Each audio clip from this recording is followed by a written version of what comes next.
Je vous invite à vous tenir debout dans la présence du Seigneur.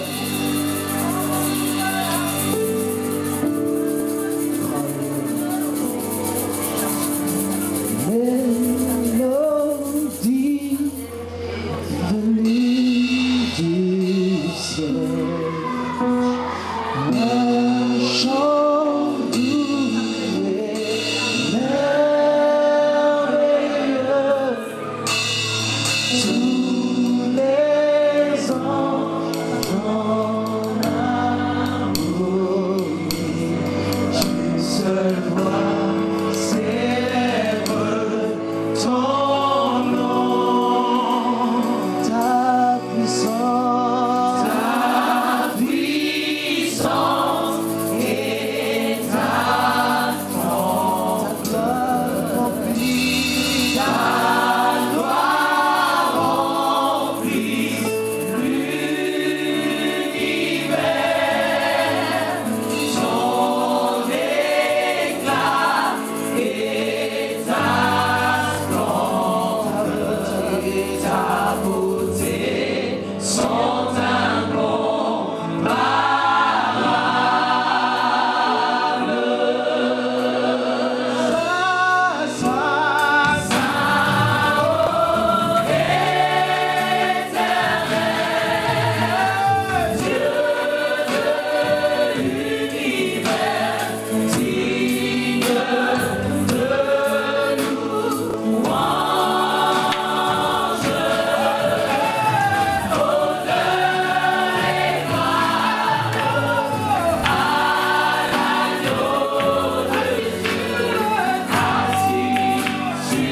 ce moment, reçois la louange, reçois l'honneur, que cela monte vers toi comme un parfum que tu agrées.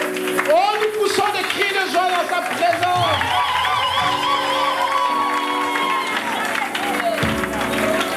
Nous acclamons l'Éternel désormais. Nous acclamons le Seigneur. Nous acclamons le Seigneur. Nous poussons des cris de joie. Nous poussons des cris de joie. Il en est digne. Il en est digne. Wouh! Wouh! Béni sois-tu, Seigneur. Tu règnes jamais. Tu règnes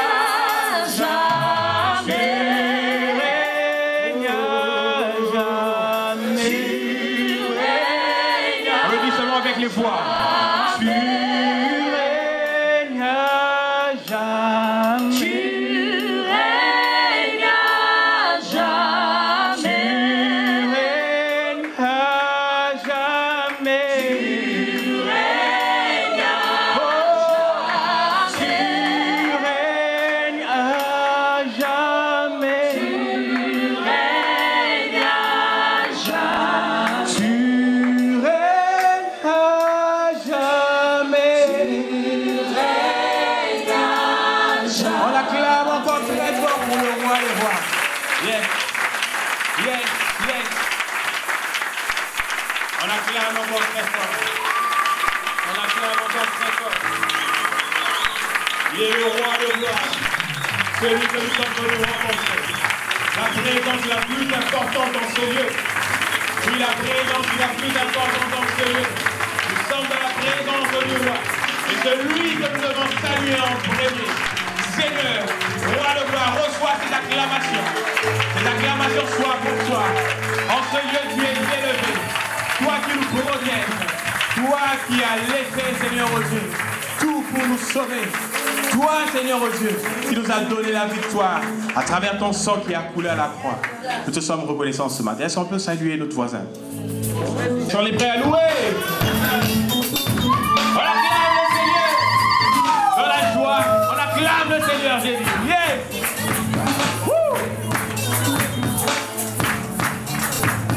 Ne te laisse pas distraire ce matin. J'aimerais te dire, scelle ta porte, que rien ne t'empêche à louer ce matin. Car ce matin, nous voulons louer celui qui, à la croix, a fait tomber son sang, qui a été crucifié pour nous. Et rien, plus rien ne peut nous atteindre, car la porte a été scellée. Oui, il est écrit dans la Bible, nous l'avons vaincu, l'ennemi de nos âmes. Oui, par le sang de l'agneau et par les paroles de notre témoignage. Est-ce que nous sommes d'accord avec cela? Nous poussons des cris de joie.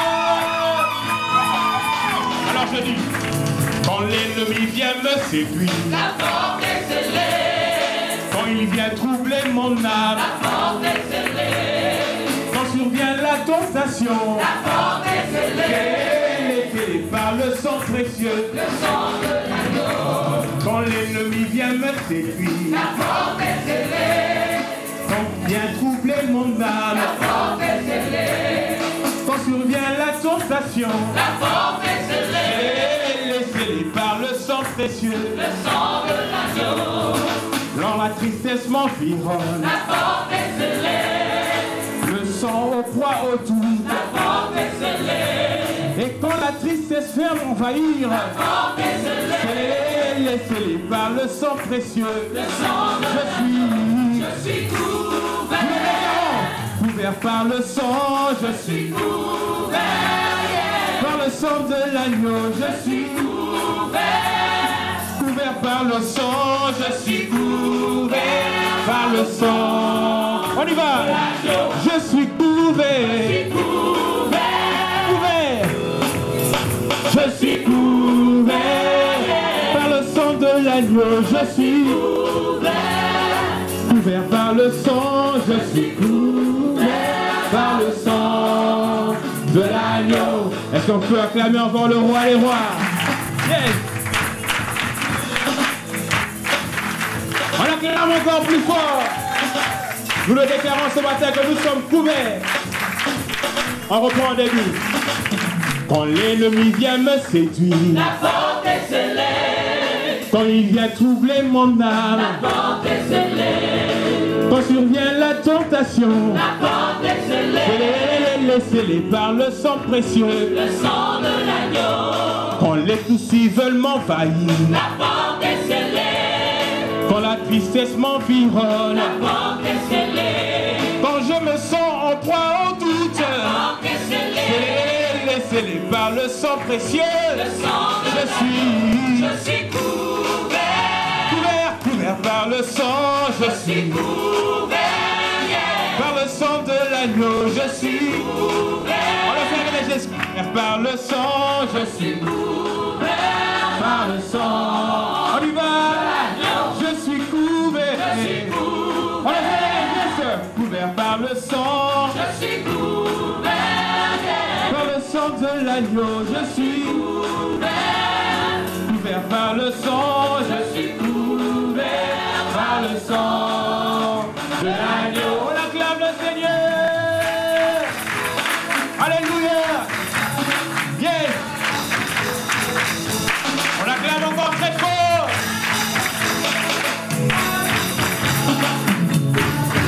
On y va en rythme maintenant.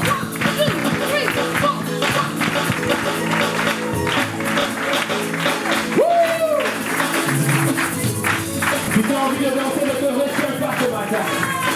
Car tu es couvert ce matin. Les parents de danser. Exclame-toi. Expire-toi dans la présence du Seigneur. Car tu es couvert. Personne ne va t'atteindre. Même pas le regard du voisin. Tu es libre de danser ce matin. Alléluia. Oh, je suis couvert par le sang.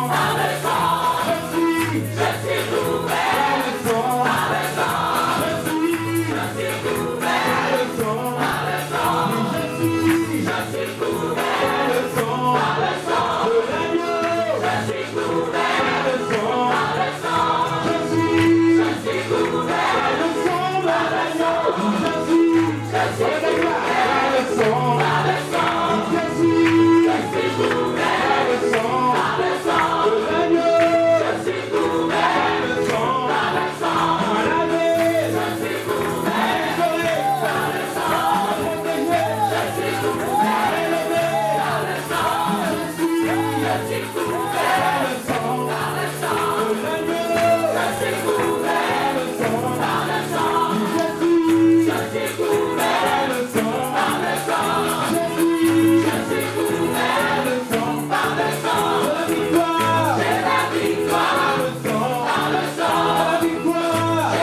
Le pasteur Paul Togman, avant de le présenter, j'aimerais présenter son épouse et leur fils.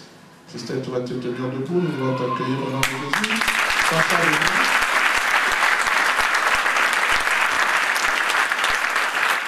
le pasteur que nous connaissons.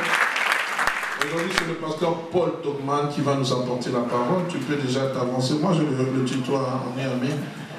Les civilités, c'est pour les autres.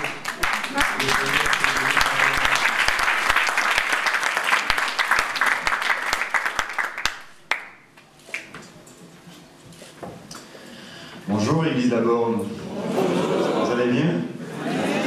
Très heureux de nouveau d'être avec vous.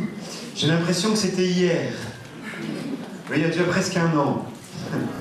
Je dis presque parce que l'année passée, j'étais venu lors de presque la fête de Noël. Vous vous en souvenez? Oui. C'est vrai que je suis revenu cette année, mais en pleine nuit. Vous ne dormez jamais ici à l'église, hein? Non, je blague. Mais c'était vraiment pour moi une opportunité, un privilège d'être là avec vous dans cette veillée de prière. Et je me suis fait aussi un bien fou. Ça se dit ça? Oui, bon. Un bien fou avec la jeunesse. J'ai repensé à ma propre jeunesse. Bien que je suis tout jeune encore, hein? Oh oui, à 44 ans, on est encore jeune. Je pense que je vais m'arrêter là d'ailleurs, à 44.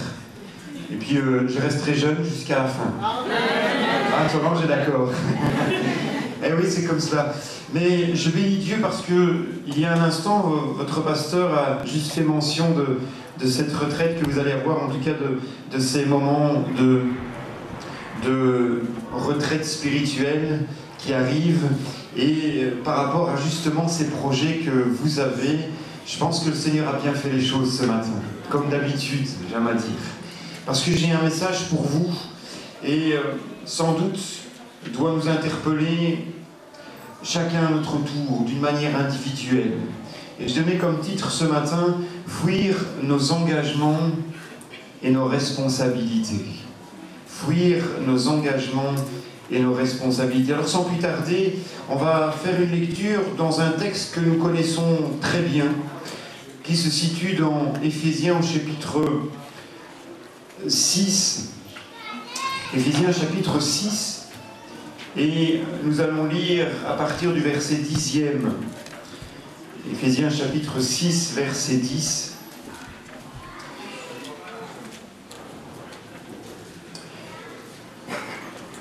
Jusqu'au verset 17. Pour ceux qui connaissent leur Bible, c'est l'armure du chrétien. Et l'apôtre Paul va dire à l'église aux Éphésiens, « Au reste, fortifiez-vous dans le Seigneur et par sa force toute puissance. Revêtez-vous de toutes les armes de Dieu afin de pouvoir tenir ferme contre les ruses du diable. Car nous n'avons pas à lutter contre la chair et le sang, mais contre les dominations, contre les autorités, contre les princes de ce monde de ténèbres, contre les esprits méchants dans les lieux célestes. C'est pourquoi prenez toutes les armes de Dieu, afin de pouvoir résister dans les mauvais jours et tenir ferme après avoir tout surmonté. Tenez donc ferme, ayez à vos reins la vérité pour ceinture, revêtez la cuirasse de la justice, mettez pour chaussure à vos pieds le zèle que donne l'évangile de paix. Prenez par-dessus tout cela le bouclier de la foi avec lequel vous pourrez éteindre tous les traits enflammés du malin. Prenez aussi le casque du salut et l'épée de l'esprit qui est la parole de Dieu. Et on peut terminer avec ce verset 18 qui dit « Faites en tout temps par l'esprit toutes sortes de prières et de supplications, veillez à cela avec une entière persévérance et priez pour tous les saints. » Et j'aimerais que l'on lise dans l'Ancien Testament maintenant ce texte dans 1 Samuel chapitre 17 versets 38 à 40.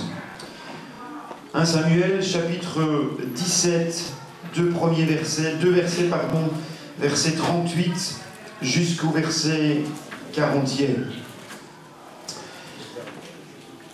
Saül fit mettre ses vêtements à David. Il plaça sur sa tête un casque d'airain et le revêtit d'une cuirasse. David ceignit l'épée de Saül par-dessus ses habits et voulut marcher, car il n'avait pas encore essayé.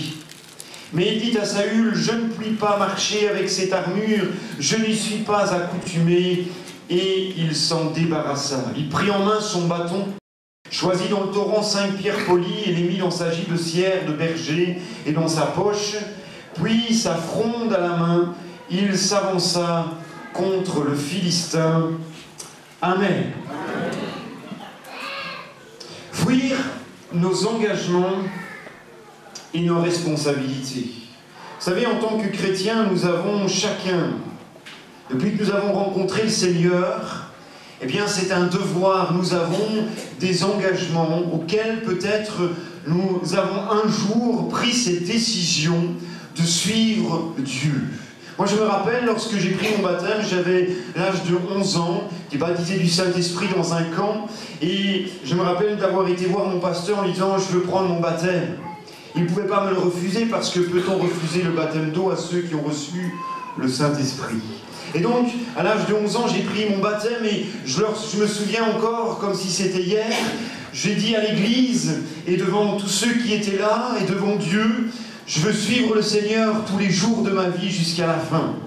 Jusqu'à la fin, jusqu'au moment où Jésus reviendra me chercher, où j'irai avec lui. J'ai pris un engagement. Et je suis persuadé ce matin que l'un d'entre vous pourrait dire, ou plusieurs, ou pour la plupart, tous pourraient dire la même chose.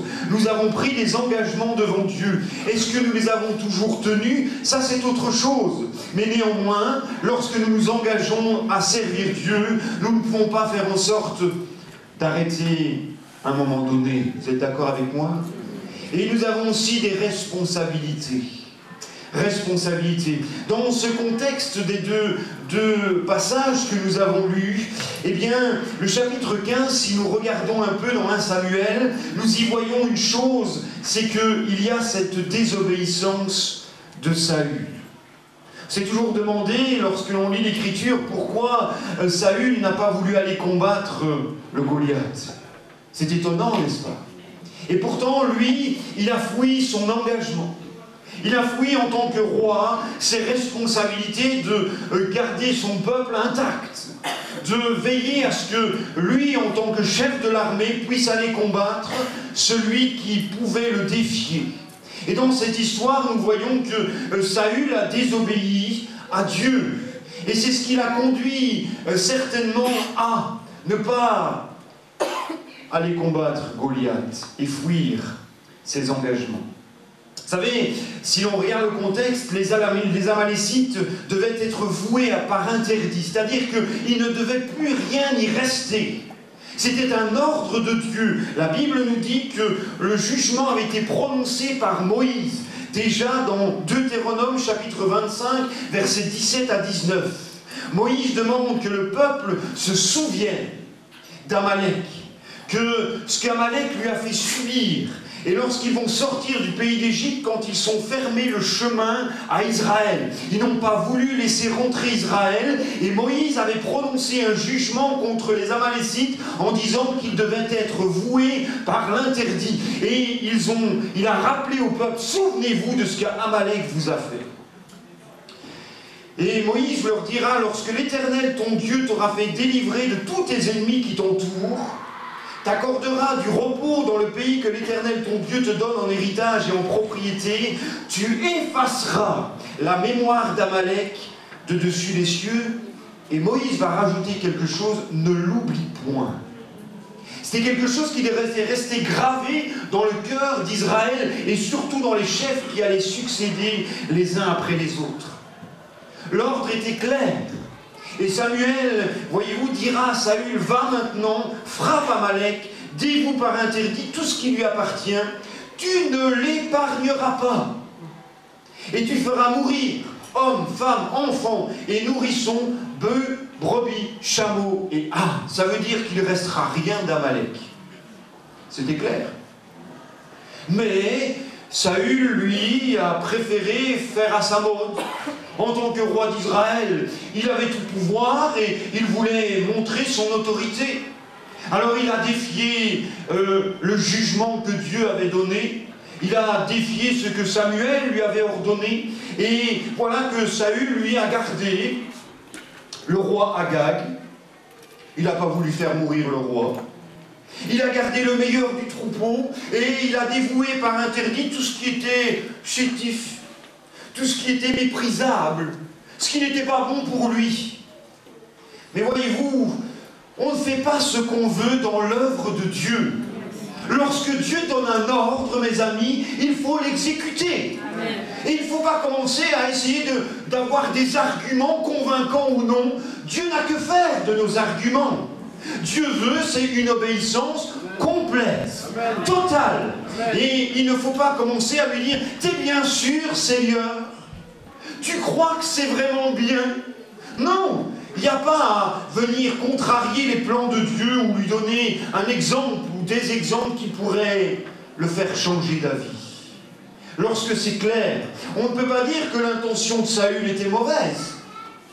Quelque part, il a gardé le meilleur du troupeau, il s'est dit avec cela on va pouvoir faire des sacrifices au Seigneur, à l'Éternel, il va agréer certainement.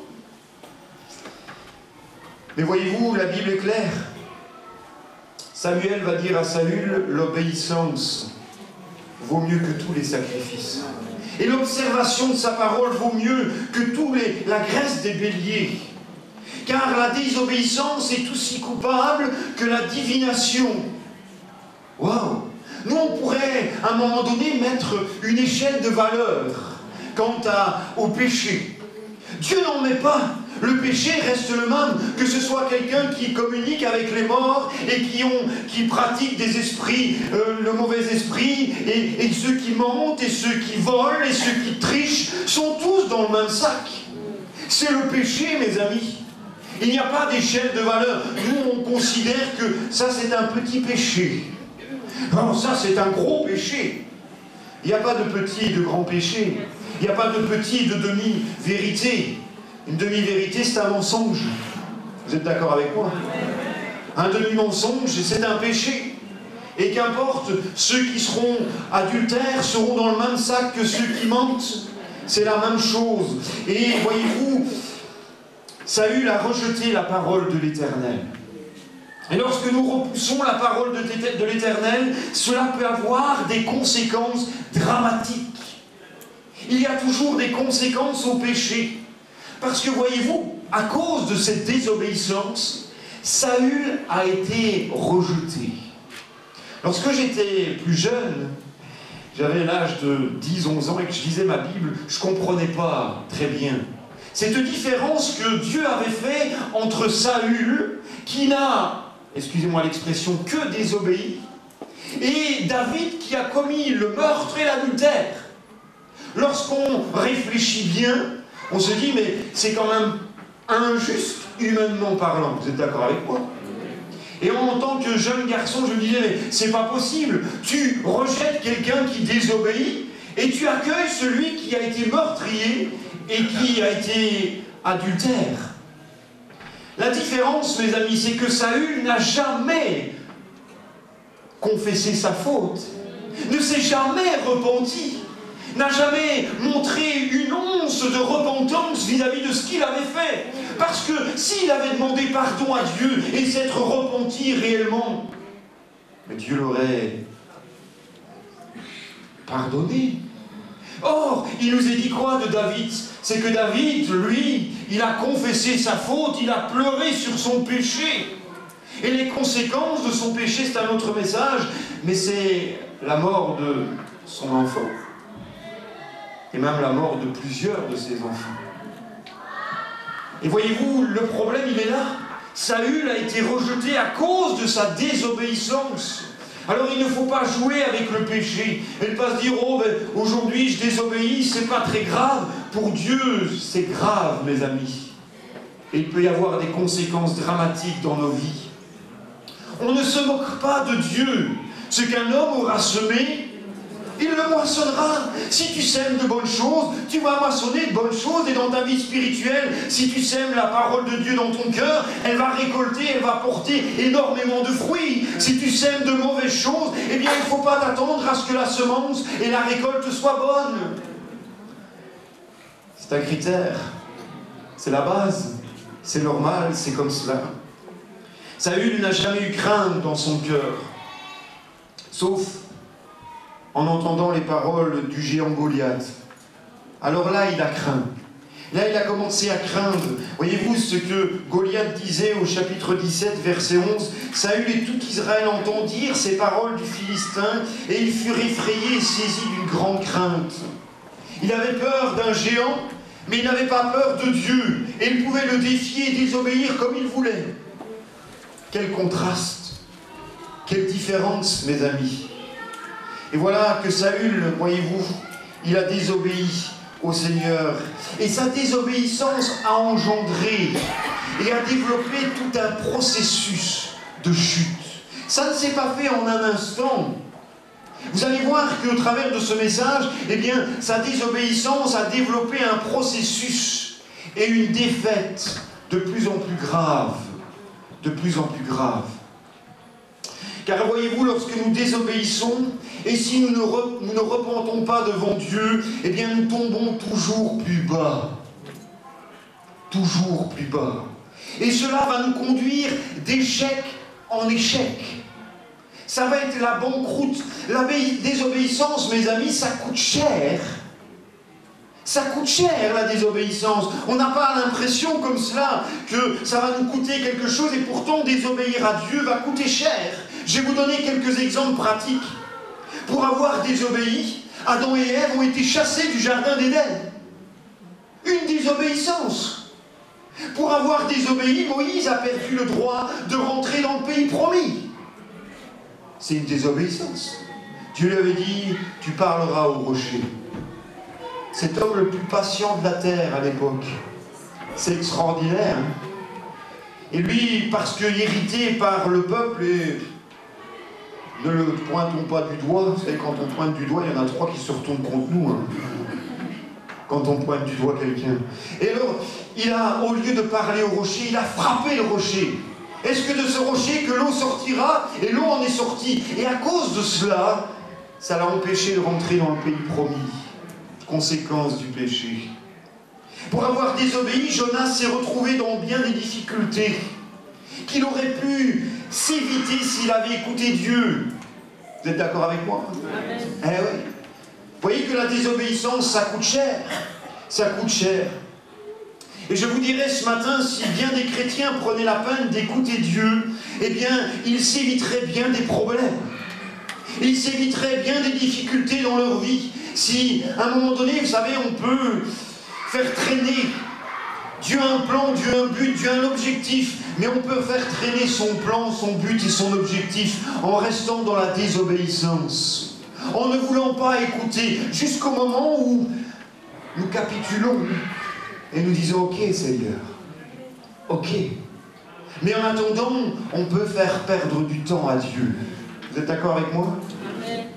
Ah, c'est peut-être difficile à croire, mais on peut faire perdre du temps au Seigneur. Oui, voilà pourquoi je dis obéir à Dieu nous sera toujours bénéfique. Toujours bénéfique. Alors voyons un peu ce qu'engendre la désobéissance de Saül. L'ennemi est en face d'Israël, en train de défier Israël parce qu'ils ont trouvé un géant. Quelqu'un qui dépasse tout le monde. Très grand. Et ce géant va narguer Israël. Il va demander à ce que Israël lui envoie un homme. C'est toujours le plus grand qui se poche le plus petit. Hein. Vous êtes d'accord avec moi? Hein? Quand on est grand, c'est facile de parler aux petits. Quand on est grand, c'est facile de remettre des claques aux petits. C'est quand on a quelqu'un en face de nous qui est de la même grandeur que là, ça commence à... Et en plus, s'il nous dépasse de plusieurs têtes, c'est un peu plus compliqué. Eh oui. Et voyez-vous, Israël est en face de ce géant, de cet homme. Mais le roi n'est plus en condition pour combattre. Et pourtant, la Bible nous dit que le seul qui aurait pu être capable d'aller défier Goliath, c'est Saül. Vous savez pourquoi?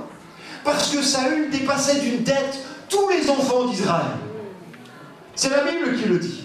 Et c'est le seul gars, le roi d'Israël qui aurait pu aller combattre le géant Goliath. Je ne dis pas qu'il était à la même grandeur que Goliath, mais en tout cas, c'est le seul qui aurait pu le défier. Et c'est le seul qui se défile.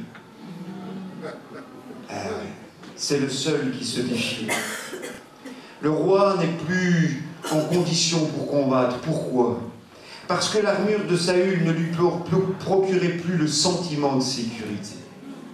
Ne lui procurait plus le sentiment de sécurité, car son cœur n'était pas droit devant Dieu. N'était pas droit devant le Seigneur. Alors, il se déresponsabilise. Après tout, il a des hommes de guerre. Après tout, il a des chefs de son armée qui sont là. Qu'ils y aillent. Ça, c'est se déresponsabiliser. Il faut un volontaire. Qui se porte volontaire? Personne. Ils sont tous là craintifs devant un géant, mais il n'y a personne qui se défile. Il faut dire que Goliath faisait peur. Et en train de narguer et défier Israël, ça devait être difficile pour chacun d'eux. Le seul qui aurait pu, je l'ai dit, combattre le géant, c'est Saül. C'était lui le plus grand. C'était lui le plus fort. Mais voilà, c'est le plus petit de la tribu de Benjamin qui se porte volontaire. David, le rejeté par toute sa famille, y compris son père, par tous les siens, même par ses propres frères. Ils n'en veulent pas. C'est lui que celui que l'homme n'aurait pas choisi. Je suis persuadé, vous savez, quand on lit l'Écriture, que vous et moi, par rapport à certains hommes, on n'aurait même pas misé 1 euro. Lui, elle, vous auriez misé sur un Saul de Tarse, vous. Si on vous avait dit, lui, ça va être un serviteur de Dieu, attends, parce que pour le moment, c'est un meurtrier. Il lapide les gens. Il rentre dans les maisons, il arrache les chrétiens des maisons, il les fait sortir, les lapide. Et tu viens me dire que c'est un chrétien, ça va être un chrétien, un serviteur de Dieu qui va faire de grandes choses. Personne n'aurait misé dessus. On n'aurait pas misé sur Moïse, ni sur Jonas. Quelqu'un qui défie, poup, vas-y, va à Ninive. Non, moi je vais à la Tarsis. Si vous aviez misé sur cet homme, vous auriez tous perdu, moi aussi. Mais voilà que le Seigneur, lui, il ne regarde pas à la grandeur. Il ne regarde pas, il regarde jusqu'au cœur. Il regarde juste au fait que ces hommes-là, ils sont prêts à y aller. Parce qu'il ne va pas avec ses propres forces, il va avec les forces que Dieu lui donne. Et cela a beaucoup plus d'efficacité, mes amis, lorsqu'on est propulsé par la force du Saint-Esprit, la force de Dieu en nous, et que lorsqu'on prend la défense de Dieu, à ce moment-là, Dieu ne se défile pas, mais il remporte, et on remporte la victoire. Toi, tu viens au nom de l'Éternel, avec ton bâton, ton javelot, moi je viens au nom de l'Éternel, que tu as offensé. Et dans ces cas-là, la victoire, elle est acquise, mes amis. Tu peux venir avec ton bâton, tu peux venir avec ta lance, tu peux venir avec ton javelot, tu peux venir avec tout ce que tu veux. Moi, je viens avec le Seigneur. Et la Bible nous dit que celui qui est en nous est plus fort que celui qui est dans le monde. Alors nous sommes plus que vainqueurs par celui qui nous fortifie. Oui.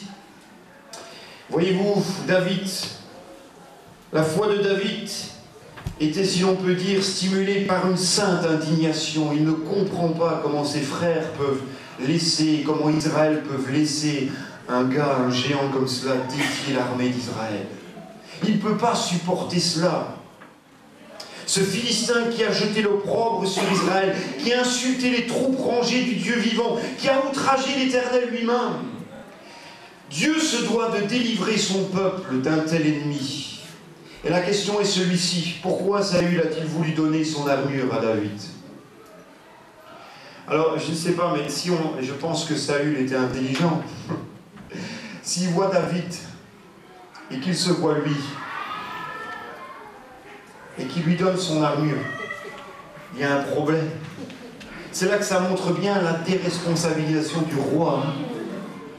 En disant, écoute petit, je ne vais pas te laisser envoyer comme ça au casse-pipe, je vais quand même te donner quelque chose. Tiens, prends mon armure. Et la Bible nous dit, nous l'avons lu, on l'a lu ensemble, c'est impossible. David n'avait pas encore essayé. À mon avis, il était figé sur place. Impossible d'avancer un pied. C'est pas possible. Et voyez-vous, chacun de nous avons une armure et elle ne se prête pas. Et souvent elle est mise au placard, mes amis, parce que nous oublions de la prendre pour combattre contre l'ennemi de nos âmes. Et cette armure, voyez-vous, c'est pas au placard qu'elle doit se trouver. C'est nous qui devons nous en revêtir. Alléluia. Oui. Alors nous allons voir 6 points pour répondre à cette question rapidement. Premièrement, Saül, le menteur, ne pouvait plus porter la ceinture de la vérité. Il ne pouvait plus. Quand Samuel viendra près de Saül, celui-ci dira qu'il a observé la parole de l'Éternel. J'ai observé, regarde. Et Samuel lui répondra, mais que sont ces bêlements, ces brebis que j'entends là? qui parvient à mes oreilles. Tu as menti. Il est pourtant important de se ceindre de la ceinture de la vérité. Nous ne pouvons pas vivre dans le mensonge. Nous ne pouvons pas user du mensonge, mes amis, pour essayer de se disculper, pour essayer de s'en sortir soi-même. On n'use pas du mensonge pour essayer d'usurper une promotion. On n'use pas du mensonge pour usurper notre prochain, mais on vit dans la vérité. Sinon, nous ne pouvons plus porter cette ceinture de la vérité. Vous êtes d'accord avec moi? L'apôtre Pierre dira dans sa première épître de se ceindre les reins de notre entendement à l'école de l'esprit de vérité et non à celui du mensonge, qui est là pour nous décourager et nous égarer. Saül était faible puisqu'il vivait dans le mensonge. Mais le chrétien qui aime la vérité est entouré de force. Entouré de force. Allons, ayons des rapports honnêtes. Parce que Dieu aime l'honnêteté, la sincérité, l'authenticité. Et lui, il lit en nous comme dans un livre ouvert. Lui, on ne peut rien lui cacher. Et je vous dirai tout de suite et toujours que la vérité finit toujours par éclater. Vous savez, quelqu'un qui ment, il faut qu'il mente davantage pour qu'il soit convaincu des mensonges qu'il a donnés dès le début. Et il faut être très intelligent pour mentir. Parce qu'il faut se souvenir de tout ce qu'on en a dit avant. Tandis que la vérité, il n'y en a qu'une. Une seule, il n'y a pas besoin de réfléchir. Mais les menteurs, eux, ils ont besoin de réfléchir pour que parviennent en fin de compte les faux mensonges, mais que ça soit montré comme une vérité. Tandis que nous sommes et nous vivons dans la vérité, et il n'y a pas besoin de réfléchir. Oui, marchons avec cette lumière et avec des rapports transparents et honnêtes, afin que Dieu voie en nous des gens vrais, des gens authentiques, des gens honnêtes, des gens sincères, des enfants auxquels il n'a point à rougir, mes amis. Deuxième point, Saül n'a pas établi la justice de Dieu à l'égard des Amalécites. Et il ne pouvait plus porter la cuirasse de la justice. Il ne pouvait plus, il devait exterminer les Amalécites, tout ce qu'il possédait, mais il a jugé bon de faire à sa mode, comme il voulait, comme il l'entendait, sans se soucier de la justice de Dieu. Et il a allégé la peine. Il a allégé la peine. Il a été indifférent à ce que Dieu a dit. Tout cela à cause d'un manque d'intimité avec Dieu. Parce que si nous passons du temps avec Dieu, nous allons connaître la justice de Dieu et nous allons la pratiquer. Parce que ce que Dieu va nous dire, on va l'exécuter. L'exécuter. Ça, c'est la justice de Dieu. Car c'est dans la communion avec Dieu que nous nous imprégnons de sa justice. Que nous nous imprégnons de sa justice. Plus nous serons proches de Dieu, et je vais vous dire, plus nous serons convenables, plus le diable va avoir du fil à retordre avec nous. Et vous savez, je dis souvent qu'il nous en a déjà donné du fil à retordre. Et moi, j'aime à lui rendre l'appareil. Afin qu'il ait des difficultés et qu'il se gratte la tête pour savoir comment il va arriver à nous avoir. Parce que si nous sommes en communion avec Dieu, proches de Dieu, nous serons difficilement prenables. Et le diable le sait. Et le diable ne pourra que reculer, s'enfuir. Oh, c'est vrai qu'il reviendra, mais il y aura des difficultés monstres. Il va devoir commencer à faire des stratégies pour savoir comment il va nous prendre. Eh oui. Alors soyons de ceux qui ont soif de la justice de Dieu. La justice de Dieu. Troisièmement, Saül, dans la crainte d'entendre les paroles du géant Goliath, n'avait plus aucun zèle. Et c'est pour ça qu'il ne pouvait plus porter les chaussures que porte le zèle, l'évangile. Il n'avait plus d'ardeur, plus de dévouement, plus d'empressement, plus de ferveur, plus d'enthousiasme, plus de persévérance. Elle était réduite à rester sur son trône et à ne plus bouger. Après tout, c'est lui le roi. C'est lui le roi. Mais c'était à cela, réduit à cela, Tant de chrétiens sont figés sur place et parfois n'ont plus de zèle pour Dieu, ou ce zèle a diminué, ce zèle qui s'est amoindri. Ils n'ont plus de faculté d'être toujours prêts à marcher sur le chemin étroit que Dieu a tracé. Que Dieu a tracé. Ils n'ont plus de fruits qu'apporte l'Évangile. L'apôtre Paul disait « Ayez du zèle et non de la paresse. Soyez fervents d'esprit, servez le Seigneur. » Il y a un autre texte qui dira « Le zèle de ta maison me dévore. » Toutes les fois où je vais dans la maison de Dieu, c'est « Waouh !» Je suis emballé pour aller voir mon Seigneur, pour aller l'honorer, le louer, l'adorer, pour entendre ce qu'il a à me dire, pour être à genoux devant lui, proche de lui dans son intimité, entendre ce que l'Esprit a à dire à l'Église. C'est pas ça? Est-ce que vous êtes zélés? Zélés pour votre Dieu? Oui, dans ces temps de la fin, enlevons nos pantoufles et chaussons-nous de ces chaussures qui nous donnent d'avoir de bonnes dispositions pour notre Seigneur. Il y a de grands projets, de grands objectifs, et Dieu sera avec vous à partir du moment où vous chaussez votre zèle pour le Seigneur.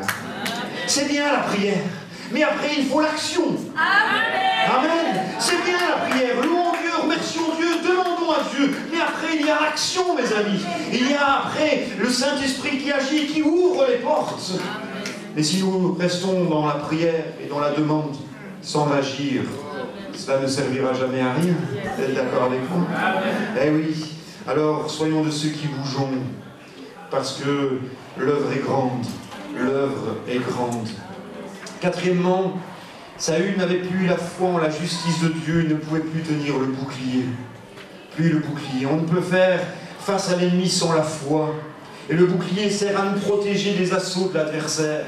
D'ailleurs, la preuve qu'il n'avait plus le bouclier, c'est que les moindres faits et gestes de Goliath le faisaient fuir, le mettaient dans la crainte. Les moindres paroles de Goliath le faisaient trembler. Quelqu'un qui nous en veut alors que nous sommes chrétiens, et si nous avons la foi suffisante, nous ne tremblerons pas. Quand l'ennemi viendrait comme une armée, l'Esprit de l'Éternel le mettrait en fuite. Eh oui, quand l'ennemi viendrait, alors quand l'ennemi vient, ayons la foi pour lui résister. Ayons la foi pour lui résister. Oui, le bouclier sert à nous protéger de ces perfides insinuations, de ces pensées de doute qui vient habiter, qu'il est si habile à nous lancer. Tu es bien sûr que, tu as bien entendu que, c'est ce qu'il a fait à Ève. Hein. Dieu a-t-il réellement dit? Pouf, un doute. Vous savez, si Ève avait dit oui, Dieu a dit, mais c'est qu'elle n'a pas répondu, Ève. Elle a commencé à réfléchir. Tiens, ah oui, l'arbre il est bon à manger, le fruit, waouh. Non, non, si elle avait dit oui, Dieu a dit. Dieu a dit. Il n'y a rien à dire là-dessus, Dieu a dit. Mais nous avons tendance, et le diable se sert de cela, et des doutes pour nous arrêter, nous stopper, nous freiner, nous faire tomber dans les doutes. Est-ce que Dieu a réellement dit? Oui, Dieu a dit. Il n'y a pas à venir tergiverser sur quoi que ce soit. Mais le diable essaiera toujours de nous lancer au bon moment ces habiles flèches qui viennent là où il faut, à chaque fois pour nous déstabiliser. Il n'y a que la foi énergique et décidée qui ose s'emparer des promesses divines, s'y cramponner et résister victorieusement devant les flèches de l'adversaire. Comme dira David à Goliath, tu marches contre moi avec l'épée, la lance, le javelot, moi je marche contre l'Éternel, contre toi au nom de l'Éternel des armées. La victoire, dira-t-il plus loin, appartient à l'Éternel. Vous savez, c'est ce genre d'homme que Dieu aime. C'est ce genre d'homme que Dieu aime, comme Adrak, Méchak et Abednego, qui sont là devant le roi Nebuchadnezzar. Il dit, tu sais, tu peux chauffer ta fournaise autant que tu veux, en paraphrasant. Nous servons le Dieu, et même s'il ne veut pas nous délivrer, nous ne plierons pas le genou devant ta statue que tu as dressée. progresser. C'est ces 30 d'hommes que Dieu a besoin. Comme David, la victoire, elle ne m'appartient pas. La victoire, elle appartient à Dieu. Et tu peux faire tout ce que tu veux, Goliath, autant que tu es. Tu pourrais même en amener 3 autres, 10 autres, 20 autres. Tu seras perdant. Parce que Dieu, la victoire lui appartient. Mes amis, soyons forts. Sachons aussi que celui, je l'ai dit, qui est en nous est plus fort que dans le monde, celui qui est dans le monde. Saül a regardé à lui-même et a été terrorisé devant ce géant. Alors regardons à Jésus. Ayons les yeux fixés sur lui et non sur nous-mêmes. Parce que si je regarde à moi-même, je suis perdu. Je suis trop faible. Mais avec la puissance que Dieu me donne, alors je peux arriver à combattre les géants qui se dressent devant moi. Cinquièmement, sans la foi, pas de casque. Il ne pouvait plus porter le casque du salut. Il est important de protéger sa tête, mes amis, et de se munir de notre casque. L'enfant de Dieu doit pouvoir marcher la tête haute. Pas la tête basse, mais la tête haute. En regardant vers le ciel. Vers le ciel. Ma tête s'élève au-dessus de mes ennemis qui m'entourent, dira le psalmiste. Nous ne devons pas nous laisser abattre par les contrariétés, par les mépris, par les tribulations en tout genre. Elles sont les présages de tout ce qui va bientôt arriver. Soyons pas étonnés de ce qui arrive aujourd'hui, c'est tout à fait normal. Si nous lisons l'Écriture et l'Évangile, Jésus nous a avertis. Nous sommes dans les temps de la fin. Nous sommes dans les temps de la fin. Jésus revient bientôt. Alors ne croyons pas que il en faut encore pour une centaine d'années. Moi, je ne crois pas. Alors on avait dit à mon père, écoute, ne te marie pas, ne cherche pas de femme, le Seigneur revient bientôt. Mon père a 82 ans aujourd'hui, marié, il a eu plusieurs enfants.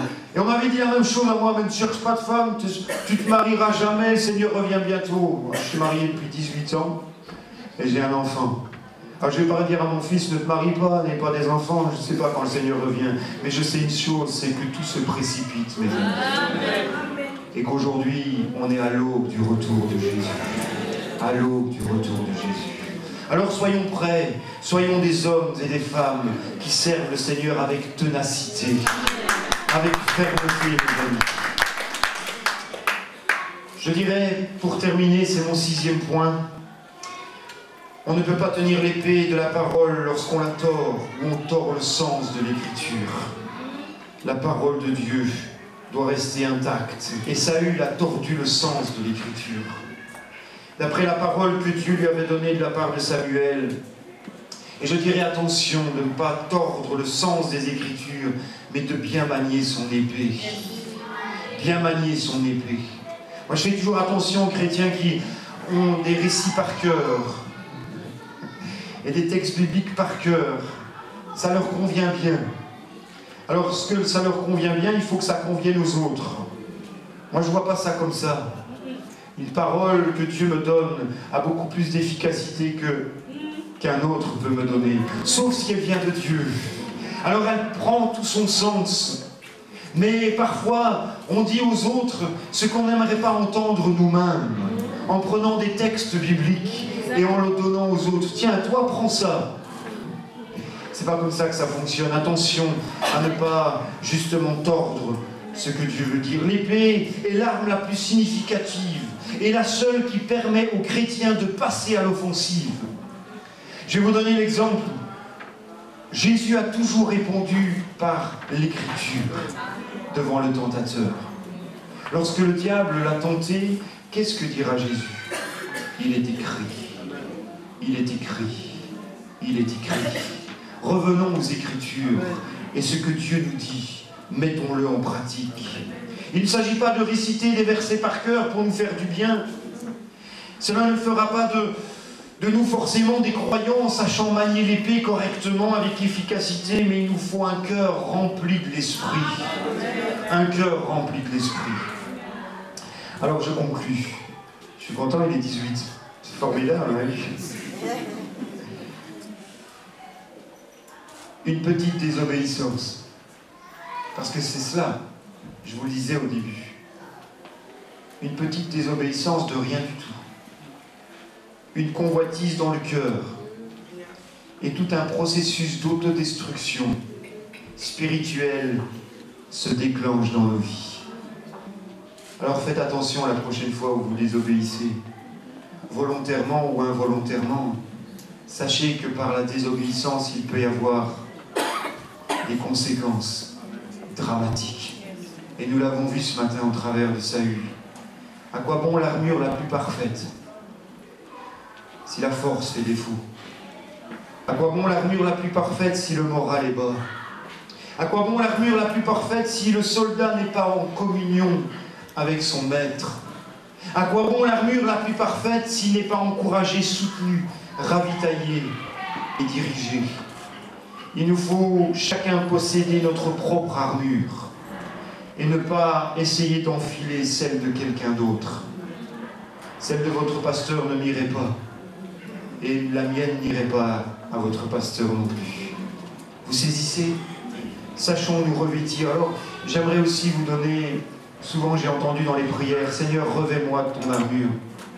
Eh bien, vous pouvez attendre jusque demain, parce que vous ne l'aurez jamais. C'est pas possible, pasteur, ce que tu dis là. Non, parce que vous avez mal lu. Nous l'avons lu ensemble. Revêtez-vous de toutes les armes de Dieu. Ah, j'ai entendu des chrétiens, je leur dis, mais ça sert à rien ce que vous dites. Elle est là à ta portée, il n'y a qu'à t'en revêtir. Il n'y a qu'à la prendre. Dieu te l'a donnée. C'est à toi de t'en revêtir. C'est à toi de t'en revêtir. L'armure que Dieu nous donne de nous revêtir est à notre taille. Elle est à notre taille. Elle est chez le meilleur couturier. Elle est parfaite. Elle est parfaite. À nous de nous la laisser, de ne pas la laisser en placard, mais de l'enfiler afin de ne pas chuter quand l'ennemi nous surprendra. Vous dites Amen? Inclinons-nous un instant dans la prière. Jésus, Jésus, Jésus. Ce matin, tu nous rappelles ô combien l'importance de nous revêtir de cette armure. Et surtout l'importance de la garder intacte. Afin que, Seigneur, le moindre péché, quel qu'il soit, comment nous le qualifions en tant qu'humains, qu'il soit petit ou grand, ont des conséquences dramatiques sur nos vies et dans nos vies spirituelles. Et c'est pour ça, ce matin, je vais te demander, Seigneur, que chacun de nous, nous puissions nous analyser nous-mêmes devant toi. À savoir si aujourd'hui nous sommes prêts à combattre, si nous sommes prêts et que si tu nous vois prêts à combattre l'ennemi. Est-ce que tu nous vois prêts parce que tu nous vois authentiques, sincères, honnêtes? Ou est-ce que tu vois chez nous des failles, des choses que tu considères que la bataille elle est perdue à cause de ce qu'il y a en nous qui n'est pas juste et bon?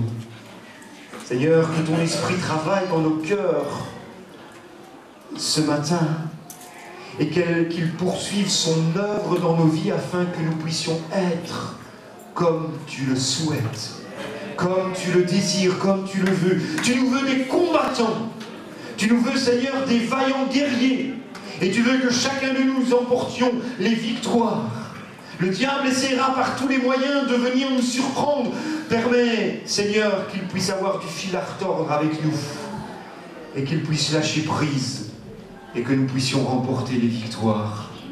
Donne à tes enfants de vivre dans la vérité, Seigneur, de vivre dans cette vérité qui vient de toi. Je te prie, Seigneur, de bénir ton Église ce matin, de passer dans les rangs et de faire du bien. Père, de bénir ton serviteur, ta servante, la famille, et que ton onction repose sur chacun d'eux, dans le nom de Jésus. Tu bénis les projets qui sont là, Seigneur, et tu permets à ce qu'ils puissent éclore, et que ta gloire éclate dans ce quartier, dans ce ville, Seigneur, et qu'on sache ici qu'il y a la présence de Dieu. Gloire à toi, Seigneur. Merci, mon Dieu. Dans le nom de Jésus. Amen.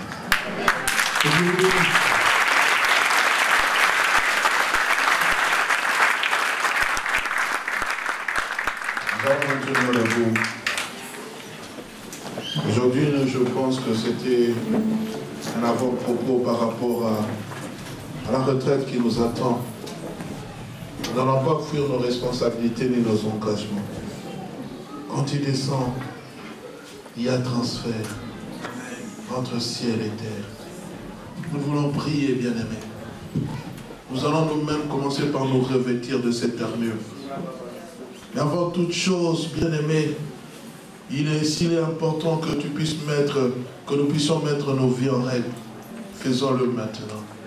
Peut-être Dieu t'avait demandé quelque chose, et je l'avais dit il y a quelques semaines, Dieu ne nous demandera jamais quelque chose qui soit au-dessus de nos forces. Commence à te présenter devant Dieu. Ces 5 minutes qui restent sont des 5 minutes où nous voulons nous préparer pour le temps de retraite qui va commencer. Alléluia. Commence à te présenter à lui. Oui, commence. Oh, que le peuple de Dieu commence à prier. Commence à prier. Pendant que le Seigneur est en train de jouer. Bien-aimés, ne soyons pas distraits. Ce message n'est que l'introduction à ce que nous attendons. Oh, il y a des engagements que nous avons pris peut-être en secret. Oh, alléluia. Hier, alors que notre Dieu est en train de parler à l'équipe d'intercession, il disait ceci, il y a des engagements qui nous lient. Il y a des engagements qui nous lient, bien-aimés. Oh oui. Oh, quand il descend, l'Esprit de Dieu est là. Oh, Rabassandabosh. J'ai comme l'impression que je suis devant des statues. Je ne sais pas si tu réalises la présence de Dieu. Commence à prier. Commence à déclarer. Ah oui. Alléluia. Oh, l'Esprit de Dieu est là. Alléluia. Quand il descend, s'il vous plaît, mettez le micro bleu en marche, s'il vous plaît, bien-aimés. Le micro bleu. Alléluia.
C'est Éphésiens chapitre 5, je pense. Il a parlé de l'armure du chrétien. Éphésiens 6, à partir du verset 13.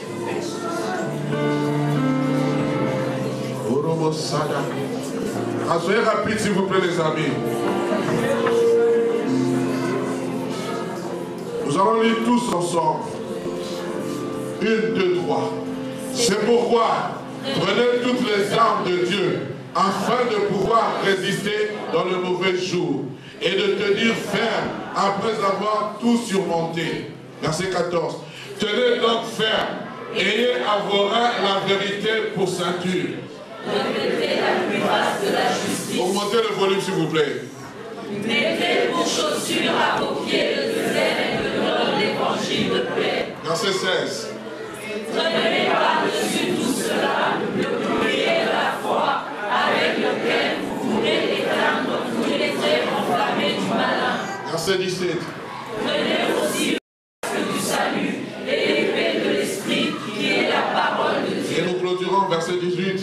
Faites en tout temps par l'esprit toutes sortes de prières et de supplications. Augmentons encore le volume. Veillez à cela avec une entière persévérance. Et priez.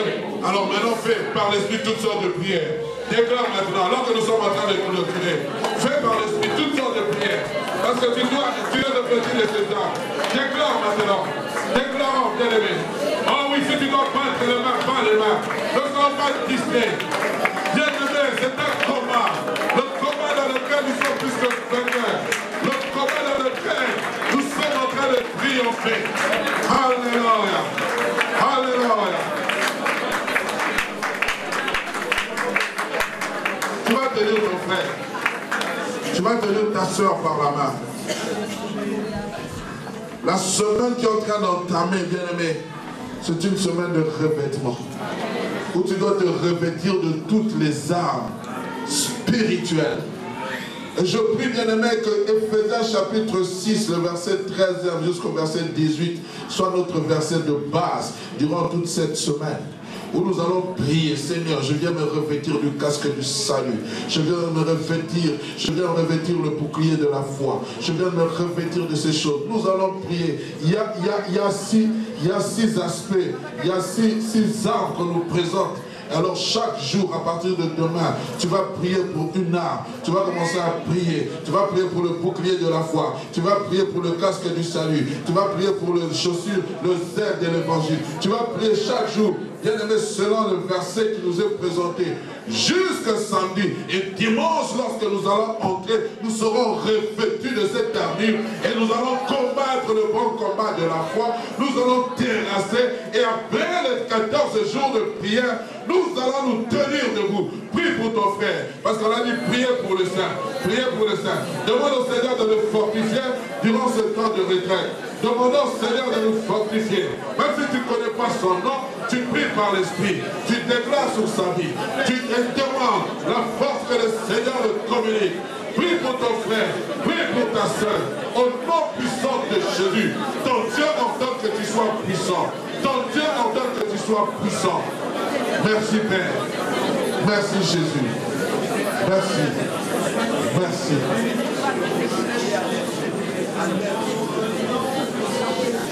Nous levons nos mains vers le ciel et nous recevons la bénédiction qui vient de Dieu. Alors que l'ancien Didier conduit le pasteur Paul pour aller saluer les bien-aimés. Alléluia. Oh Jésus. Je sens seulement dans mon cœur que nous puissions faire la prière du Notre Père. Tous ensemble. Notre Père. Qui es aux cieux, que ton nom soit sanctifié, que ton règne vienne, que ta volonté soit faite sur la terre comme au ciel. Augmentons encore le volume. Donne-nous aujourd'hui notre pain de ce jour. Pardonne-nous nos offenses, comme nous pardonnons aussi à ceux qui nous ont offensés. Ne nous soumets pas à la tentation, mais délivre-nous du mal. Car c'est à toi qu'appartient le règne, la puissance et la gloire Au siècle des siècles. Et nous disons un amen de gloire. Allez dans la prière du Seigneur, que la puissance du Seigneur vous rencontre. Alléluia. Que le Seigneur vous bénisse. Les nouveaux, ne soyez pas pressés. Occupez tout juste les premières rangées.